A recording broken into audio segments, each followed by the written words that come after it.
한 성도가 이사를 와게 돼서 교회를 이제 찾게 됩니다. 좀 더 완벽한 교회를 찾기를 원했습니다. 그래서 가장 먼저 집 가까운 동네 교회를 가니까 교회인들 수가 너무 적더랍니다.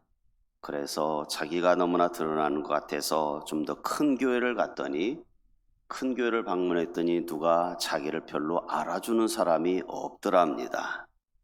그래서 삼각교회를 들어가게 되었는데 반갑게 맞아주던데 너무 집착할 정도로 가깝게 사람들이 다가오더라는 거죠. 그래서 귀찮아서 중형교회를 갔답니다. 중형교회 갔더니 그 목사님 설교가 얼마나 긴지 듣기가 힘들더랍니다. 그래서 다른 교회를 갔답니다. 그랬더니 그 교회를 괜찮은가 싶었더니 장로님의 대표 기도가 또 너무 길더랍니다. 또 다른 교회를 갔더니 그 교회는 너무나 시끄럽게 행사가 많아가지고 자기를 너무 또 귀찮게 하더라는 거죠. 또 어떤 교회를 갔더니 성도들 보니까 삶하고 신앙하고 다른 모습을 또 위선자처럼 또 보이더래요. 결국은 교회를 100여 개 교회를 다 돌아다녔지만 자기 마음에 쏙 드는 완벽한 교회를 찾지 못하고 결국 세상을 떠나게 되었다 합니다. 천국에 가서 이제 안내를 받는데 베드로 사도가 천국 문을 이렇게 지키고 있더래요. 그래서 근데 그 베드로 사도가 천국 문 밑에 보니까 많은 시계가 달려 있더랍니다. 그래서 물어봤대요. 베드로 사도님, 저 시계가 뭔 시계들이 이렇게 많습니까? 그랬더니 이 땅에 살면서 어떻게 하나님을 섬겼는지, 죄가 없는 사람은 죄 없는 시계로, 그러면서 시계를 쭉 밑에 보니까 명패가 다 있더라는 거죠. 그래서 시계를 자세히 보았답니다. 그랬더니 어떤 시계가 굉장히 좀 빠르게 돌아가고 있더래요. 아니 베드로는 왜 시계가 빠르게 돌아갑니까? 그랬더니 자신들이 한 만큼 죄를 많이 지었으면 더 빨리 돌아가고 죄가 없는 시계는 정상으로 가고 그러더라는 거죠. 그래서 이 집사님이 그러면 그렇지, 천국은 공평해야지 라고 하면서 시계를 보았답니다. 그랬더니 길게 기도했던 장로님 시계가 조금 더 빨리 돌아가고 설교를 길게 했던 목사님의 시계를 보니까 더 빨리 돌아가더래요. 그러면 그렇지, 위선자들이 많아, 목회자라고 별 수 있어 라고 이제 그렇게 하면 봤더니 자기 시계가 안 보이더래요. 다 돌아봐도. 그래서 물어봤대요. 왜 제 시계는 없습니까? 그랬더니 그 베드로 사도가 그러더라는 거죠. 당신의 시계는 너무 빨리 돌아서 모세 할아버지가 선풍기로 쓰고 있어. 우스개 이야기겠죠. 진짜 그러든 않겠죠.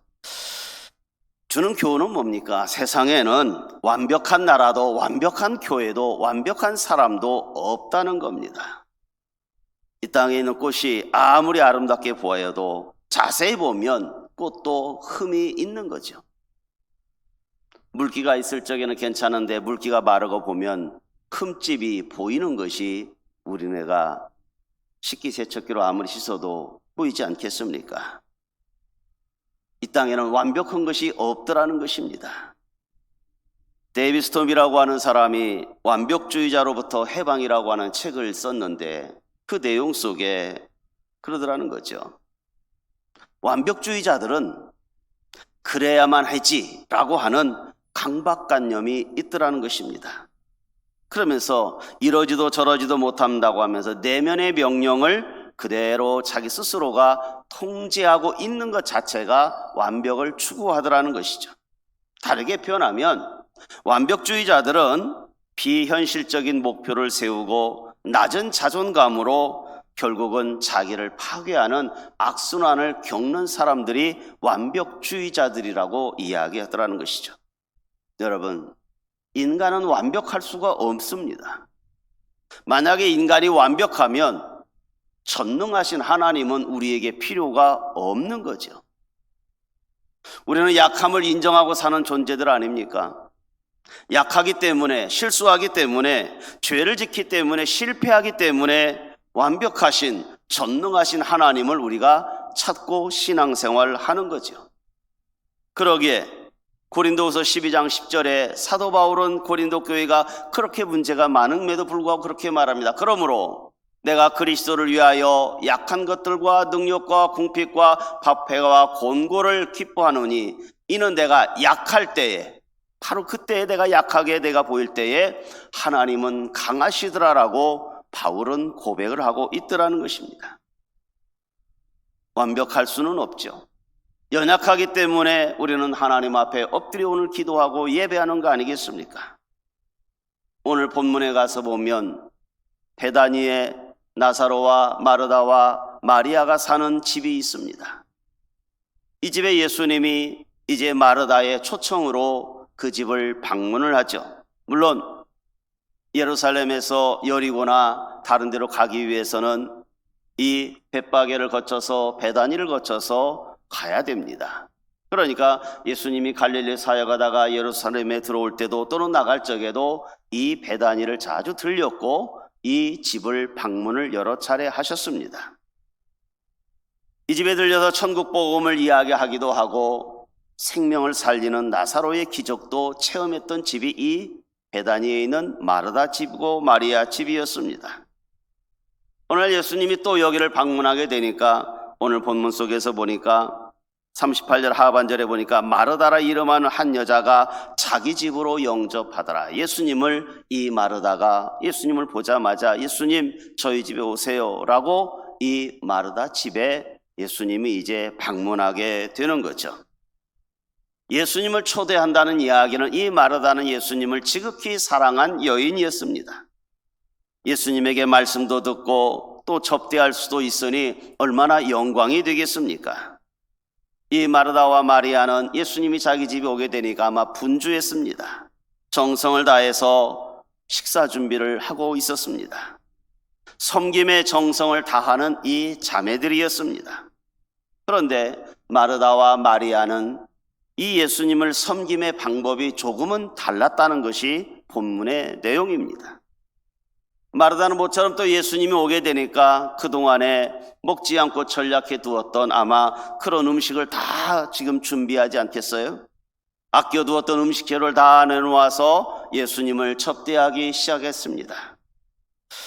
40절 가서 보면 마르다는 준비하는 일이 많아 마음이 분주했다라고 이야기하고 있습니다. 마르다는 마음이 분주했습니다. 모처럼 오신 예수님이 얼마나 정성을 대접을 다할까 하고 정신없었습니다.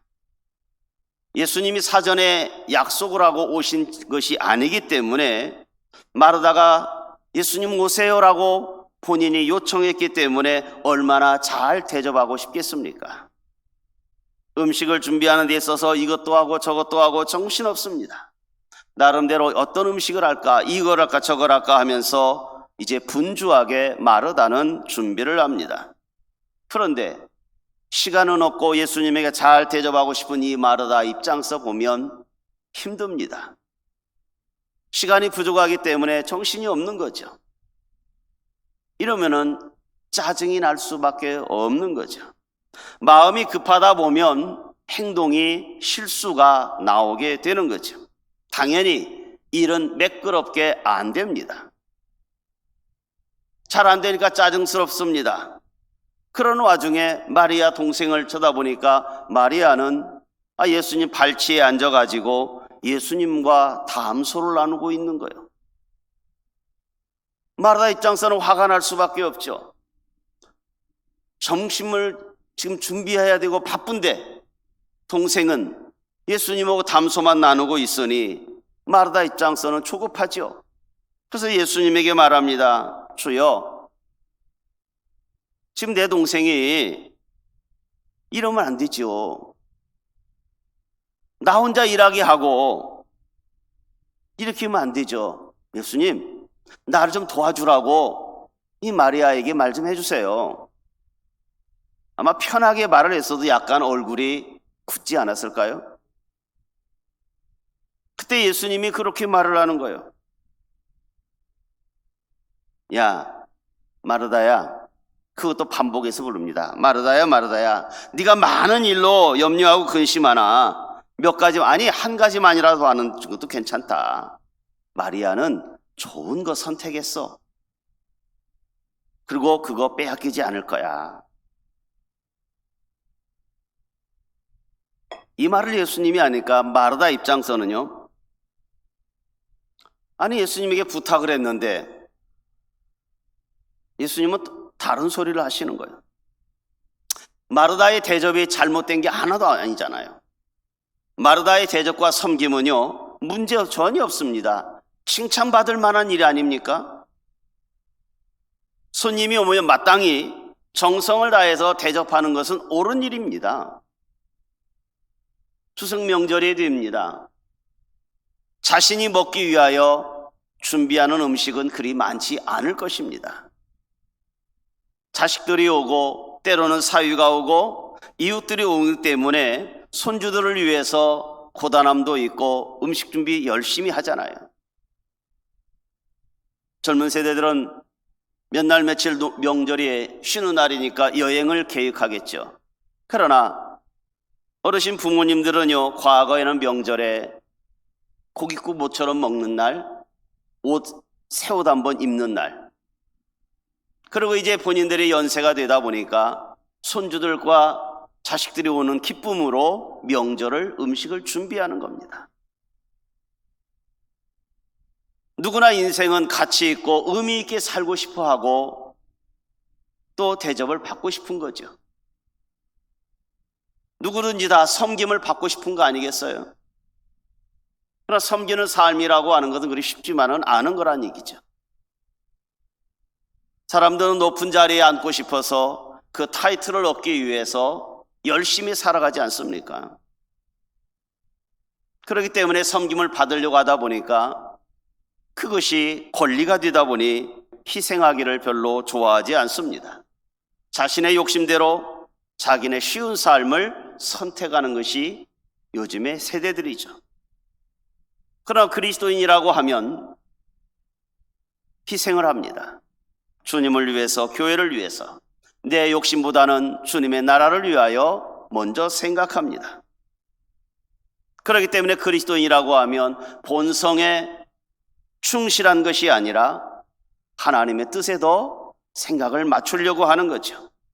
그것이 우리는 십자가를 짓는 거라고, 고난에 동참하는 거라고 우리는 말합니다. 시대가 아무리 빠르게 변하고 편리주의 시대라 할지라도 십자가의 고난을 우리는 짊어지고 가는 인생입니다. 우리 기독인들은 다른 나라에 비해서 십자가의 목걸이, 십자가 귀걸이 굉장히 좋아합니다. 그러나 정작 그 십자가의 정신으로 사는지는 의구심을 갖는 것이 한국 교인들의 어찌 보면은 넌센스 중에 하나입니다. 우리가 추구하고 따라가야 될 이 섬김의 십자가는 영광과 진리의 길이고, 그 고난의 십자가가 우리를 인생을 저 나라에까지 아름답게 만드는 길이기 때문에 우리는 고난과 섬김이라고 하는 걸 희생하며 살아가는 인생이죠. 어떻게 하는 것이 진정한 섬김인지, 어떤 것을 선택하는 섬김이 옳은 선택인지 오늘 예수님은 우리에게 교훈하고 있습니다. 남을 섬기는 것, 교회를 섬기고 우리의 부모님과 하나님을 섬긴다고 하는 것은 관심이 많아야 그거에 대한 섬김이 나오는 겁니다. 관심이 없으면 섬김의 도도 모르는 것입니다. 오히려 지나친 관심은 신뢰라고 하면서 무감각하게 나는 내 일만 하는 사람이야, 남에게 깊은 관심도 필요 없고 내가 많은 관심 받는 것도 나는 싫어 라고 하는 사람들 보면 남을 섬길 줄도 모릅니다. 관심은 사랑과 동일하지 않습니까? 사랑이 없으면요, 관심이 없는 거예요. 관심을 가지려면 내가 좀 더 희생해야 됩니다. 왜요? 섬겨야 되기 때문에. 그 사람의 관심이 있으려고 하면 헌신과 겸손이 없이면 그 사람을 섬길 수가 없는 거죠. 때로는 그 사람의 섬김과 관심을 갖기 위해서는 내 자존심도 내려놓을 수도 있습니다. 나의 이기심을 깨트리지 아니하면 상대방을 섬길 수도 없고 희생할 수도 없는 거죠. 본문의 마르다는 관심은 굉장했습니다. 예수님에 대해서. 정말 예수님을 사랑하고 예수님에 대한 관심이 지대했습니다. 또 하나, 이 마르다의 관심은 음식이었습니다. 접대였습니다.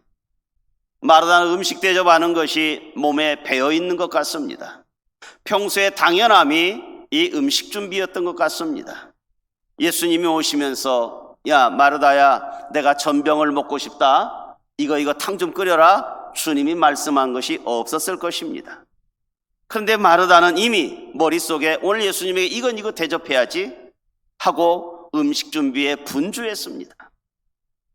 외부 손님이 방문하게 되면 반갑기도 하지만 부담스러운 것도 사실 아닙니까?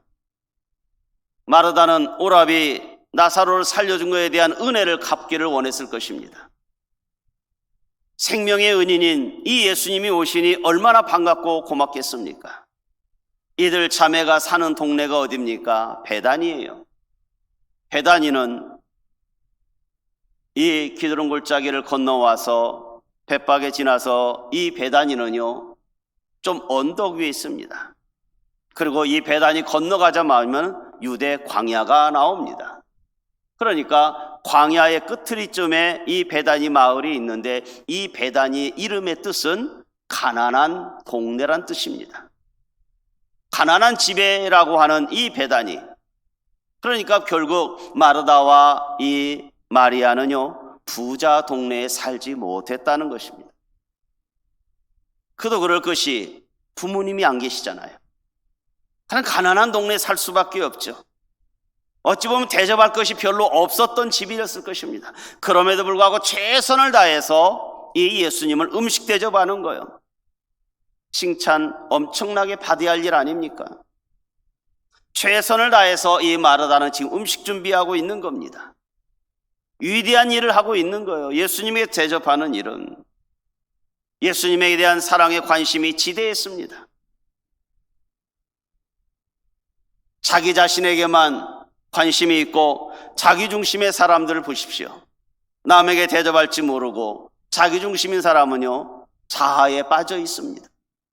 그러나 인류 공영에 관심 있는 사람은요 세계인이라고 말할 수 있는 거예요.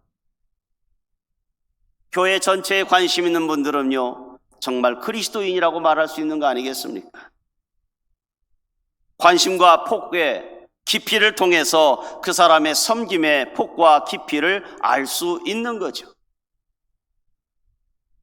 마르다는 음식에 대한 지대한 관심과 더불어서 분주했습니다. 어떻게 섬기는 것이 진정한 섬김인가를 마르다가 잠시 잊었던 것 같습니다. 반면에 마리아는 예수님의 발치에 앉아서 예수님 말씀 듣고 있습니다. 우리는 대부분 섬긴다고 하면 설거지나 하고 청소나 하고 식사 대접하고 이것이 우리는 섬김이라고 할 수 있겠죠. 물론 이것도 섬김 중에 하나입니다. 그러나 그리스도인들이 정말 하나님과 예수님을 섬김의 도가 뭘까요? 그것은 공적인 예배 장소에 앉아 있는 것이 주님을 온전히 섬기는 것 중에 하나죠. 기도가 필요할 때 기도의 자리에 앉아 있는 것이 우리 주님을 바로 섬기는 것입니다. 틈만 있으면 말씀과 기도의 현장에 있는 것, 그러면 영원히 살아나는 것이 바로 하나님을 기쁘게 하는 것이고 진정한 섬김이라고 말할 수 있더라는 것입니다. 있어야 할 자리에, 공적인 예배의 자리에, 기도의 현장에 있게 되면 하나님께서는요 그의 섬김을 받아주고 기적의 현장으로 인도하지 않겠습니까? 우리 교회를 섬기는 사람들이 다양한 직책을 갖고 있습니다. 장로님으로부터 시작해서 어린아이까지 다 다양하게 하나님의 초원교회를 섬기고 있습니다. 때로는 차량 봉사로 식당에서, 주방에서. 그러나 진정한 이러한 모든 것들은 무엇을 위함입니까? 하나님께 예배하기 위한, 하나님을 온전히 바른 섬김을 위해서 이러한 부가적인 섬김이 필요하더라는 것입니다. 기도의 마음을 모아서 같이 하는 것이 진정한 섬김이요, 말씀으로 우리가 무장되어져서 같이 동역하는 것이 하나님을 섬김의 도가 아니겠습니까? 예수님의 십자가 구원 사역을 위하여 초원교회가 존재합니다. 우리는 이 거룩한 사역에 동참하기 위하여 다양하게, 때로는 눈물로, 때로는 헌신으로, 때로는 물질을 들여서 우리는 섬김의 도를 동참하고 있는 것입니다. 최고의 섬김의 본을 보여준 분이 누구겠습니까? 그분은 예수님이십니다. 마가복음 10장 45절에 인자에 온 것은 섬김을 받으려 함이 아니라 도리어 섬기려 하고 자기 목숨을 그저 대속물로 줄이기까지 섬김의 도를 행했다는 것입니다. 예수님의 본체는 하나님이십니다.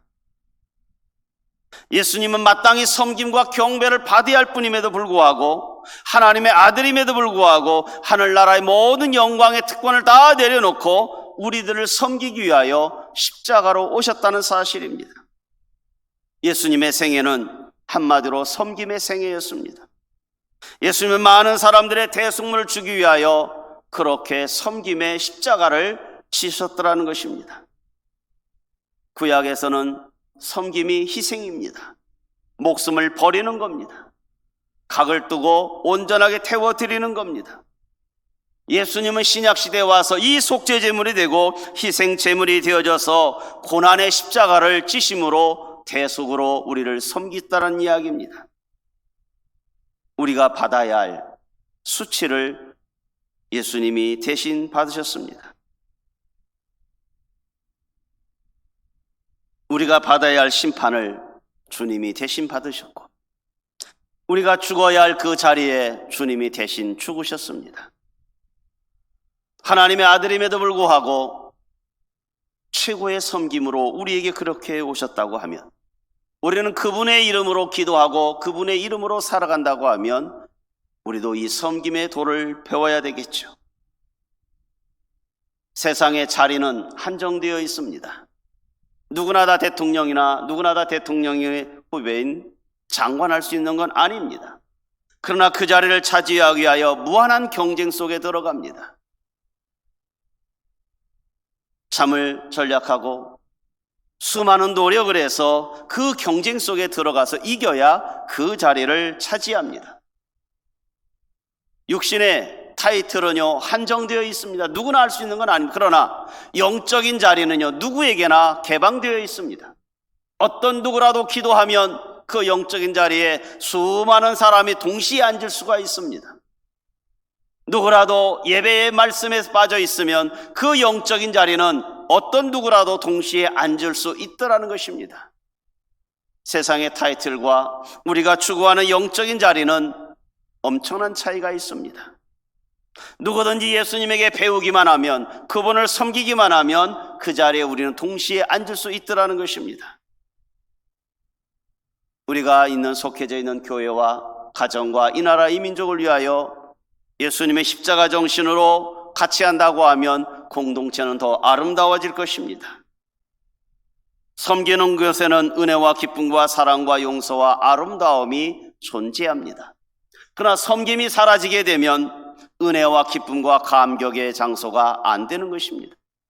섬기면 아름다움이 있지만 자기의 자리를 이야기를 하면 그것은 아름다움은 사라지게 됩니다.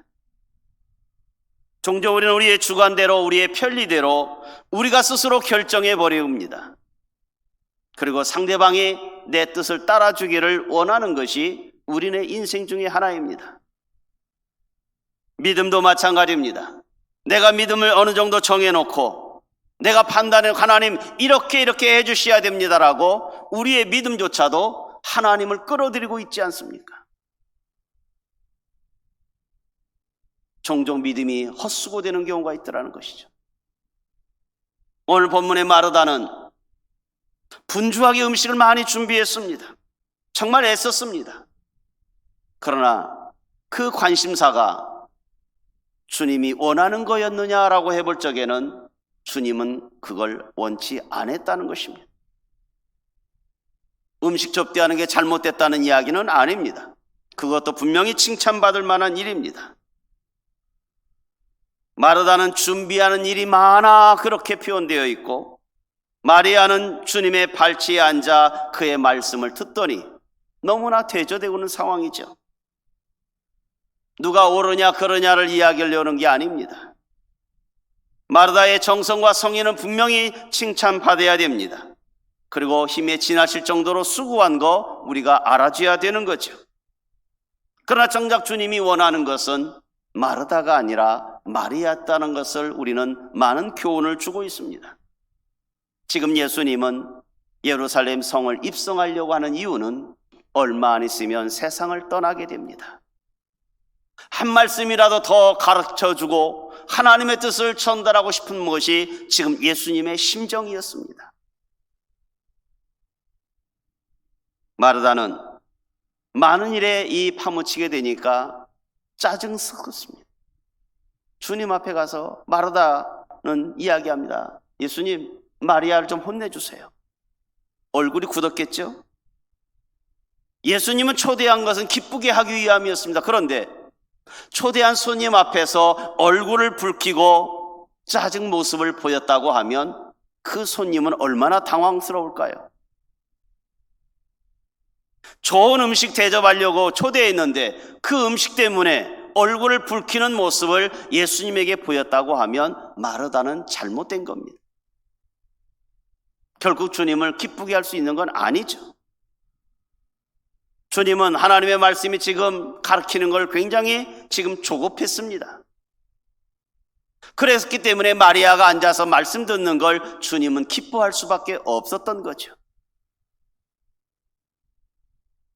하나님의 말씀 듣는 시간이 여러분에게 규칙적으로 있습니까? 주님은 기뻐할 것입니다.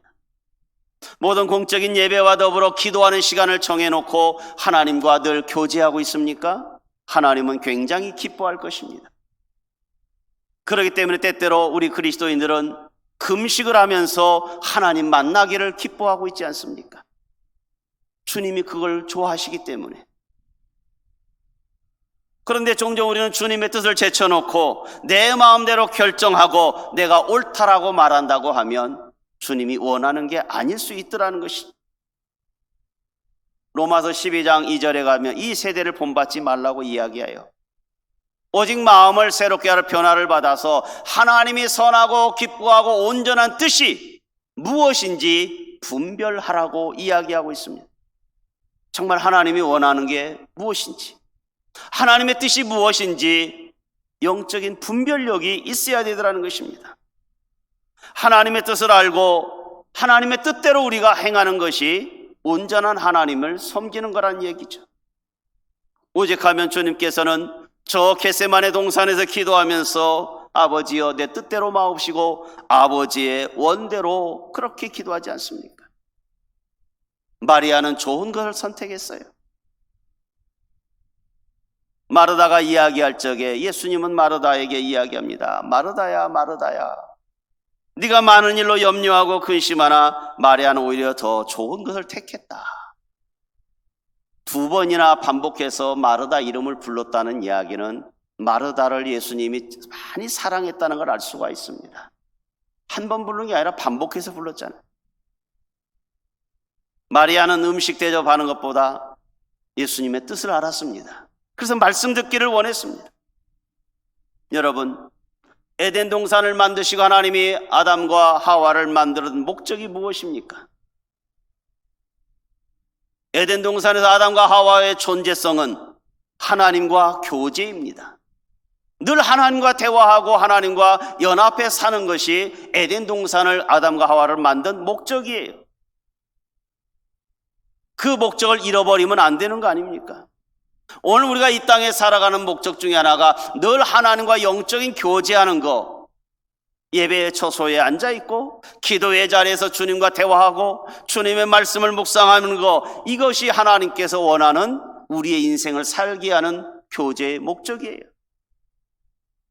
하나님을 경외하고 사랑하라고 했는데 하나님의 뜻과는 상관없이 우리가 세상 길로만 나가서 열심히 분주하게 직업정신으로만 살아간다고 하면 하나님께서 우리에게 원하는 교제의 정신은 잃어버린 거죠.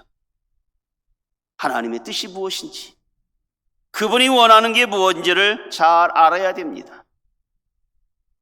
코로나19로 인해서 이번 명절에도 다 만나기가 어렵다고요. 2차 백신까지 맞은 사람은 몇 명까지는 만날 수 있다라고 얘기하지만 부모님들 입장에서는요, 보고 싶어요. 왜요? 내일 하나님이 부를지 내년에 부를지 모르기 때문에 조금이라도 더 살아있을 때, 건강할 때 자식과 손주 보기를 얼마나 기대하겠습니까? 그런데 코로나19로 인해서 자녀가 전화할 수 있겠죠. 아버지, 코로나19에서 제가 위험하기 때문에 이번에 못 갈 것 같습니다. 부모 입장에서는 그래라, 너 바쁘기도 하니까 그렇게 해라. 근데 옆에서 있는 며느리가 그래도 아버님 찾아뵈야죠. 아이고, 그렇게 할 필요가 있겠냐. 니들이 그럼 알아서 해라. 알아서 하라고 하는 이 말이 참 무섭습니다. 이거 오라는 건지 오지 말라는 건지, 그 알아서라고 하는 이 말을 우리는 해석을 잘해야 되는 거예요. 할 수만 있으면 얼굴이라도 보고 가라는 얘기예요. 짬을 내어서 우리 가문의 손주와 손녀로 얼굴 한번 보았으면 하는 것이 부모 아니겠습니까? 저 시골에 사는 아버지가 자식을 잘못 키워서 이 아들이 잘못을 해서 교도소를 갔답니다. 나이는 먹어서 텃밭을 일구고 살아야 되는데 어렵더래요. 앞마당에 있는데 풀만 무성하고 딱딱이 굳어져 있더라는 거예요. 그래서 감옥에 있는 아들에게 편지를 보냈답니다. 아들아, 앞마당에 토마토를 심고 채소도 심어서 이 늙은 아비가 살고 싶은데 힘이 없어서 이 텃밭을 팔 수가 없구나. 마당에 있는 여기를 뚝딱이 굳어져서 뭘 심을 수가 없구나. 그런 식으로 넋두리면서 아들에게 편지를 보냈어요. 교도소에 있는 아들이 본인이 있으면 그 텃밭을 파주고 싶은데 할 수가 없잖아요. 아들이 아버지에게 답장을 보냈습니다. 아버지, 앞마당 거기 텃밭을 파면 절대 안 됩니다. 거기에 내가 시체를 묻어놨는데 그거 파면 절대 안 됩니다. 그렇게 편지 답장을 보낸 거예요. 교도소의 편지는 교도관들이 다 내용 읽잖아요. 교도관이 읽고 보니까 시체를 거기다 감춰놨다고 그러니까 경찰에 빨리 연락했습니다. 경찰이 동원돼 가지고 그 앞마당 텃밭을 팔기 시작했습니다. 왜요? 시체 차지하잖아요. 열심히 팠는데 아무리 파도 시체가 나오질 않아요. 며칠 있다 아들이 편지가 도착했습니다. 아버지, 이제 거기다가 토마토도 채소도 심으세요. 제가 대신 못 파고 다른 사람 템이 파줬습니다. 아버지는 아들의 뜻을 알게 된 거죠. 종종 우리는 하나님의 뜻을 잘 모르고 내 뜻대로 내 마음대로 판단하고 결정할 때가 종종 있지 않습니까? 마르다는 본인 판단이 옳았다고 생각했을 것입니다. 마리아도 자기 판단이 옳았다고 판단하고 행사했습니다. 둘 다 혼날 일은 아닙니다. 그러나 우리가 제3자 입장에서 지금 주님이 원하는 게 뭘까? 이제 예루살렘성 입성을 하면 십자가 달려서 하나님 나라 갈 텐데 한 말씀이라도 주의 음성을 들려주고 싶었던 거죠. 이것이 예수님의 뜻이었습니다. 먹는 것보다 더 중요한 사역이었더라는 것이죠. 지금 우리는 어떠한 판단을 하고 사십니까? 마르다처럼 일의 중심으로 살고 있으면, 아니면 마리아처럼 하나님의 말씀 중심으로 우리가 살아가고 있습니까? 우리 신앙의 위치와 우리가 하고 있는 이 섬김의 길, 무엇이 옳은 일인지 냉정하게 볼 필요가 있더라는 것입니다. 명절 주간입니다. 최고의 섬김은 그리고 우리의 부모님의 최고의 섬기면 다른 게 아닙니다.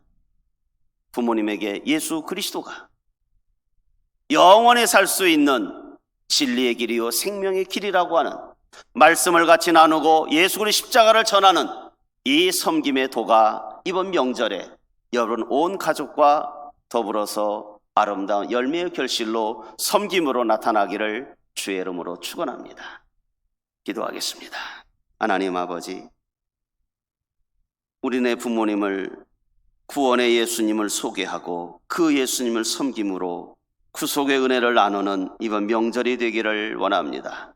말씀과 기도의 사람으로 하나님 주님의 십자가의 관심에 많이 갖기를 원합니다.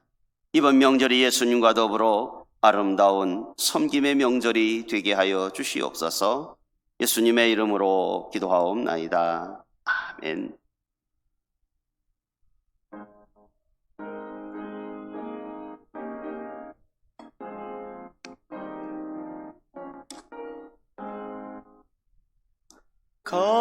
값비싼 양